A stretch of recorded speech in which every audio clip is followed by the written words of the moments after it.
каждым из нас в свое время встает проблема выбора профессии. И очень сложно иногда бывает в 17-18 лет выбрать именно то, что станет впоследствии делом всей твоей жизни.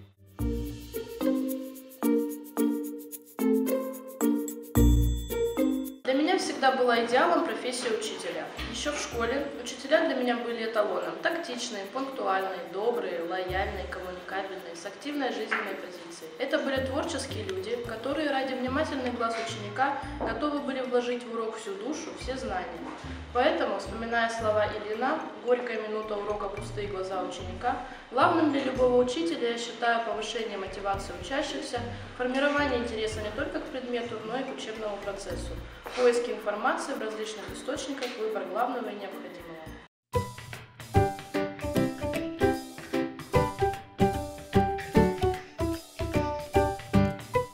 Учительница по истории у нас самая замечательная. У нее очень интересно на уроках. Мы больше узнаем, очень творческие занятия делаем.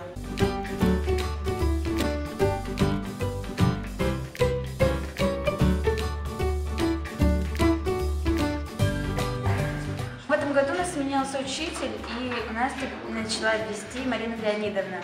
И на уроках истории я действительно заинтересовалась.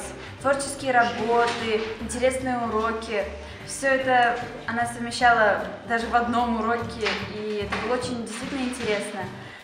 В этом отношении новаторский опыт Аманашвили, Пушинского, Коптерева, Ямбука, Караковского для меня оказался бесценным.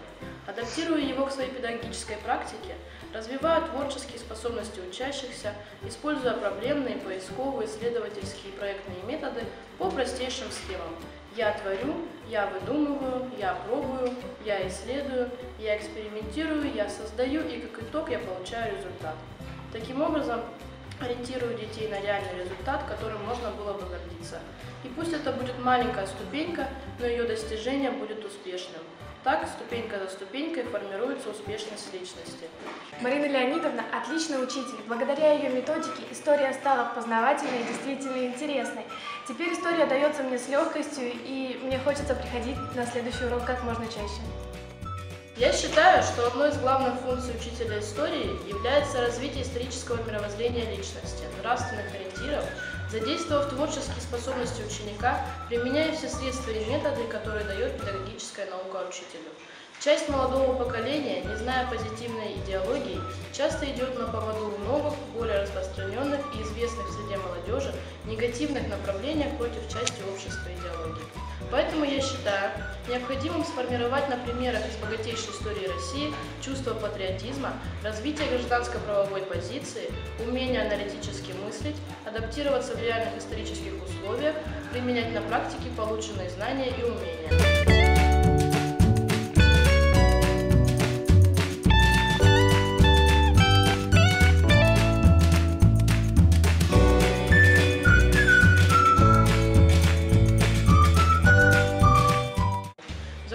Хочется сказать, что главной ценностью современного учителя является грамотное и качественное образование его учеников, их умение применять полученные знания на практике и при необходимости приумножать их, потому что в современном постиндустриальном мире именно возможность самообразования является основной ценностью общества.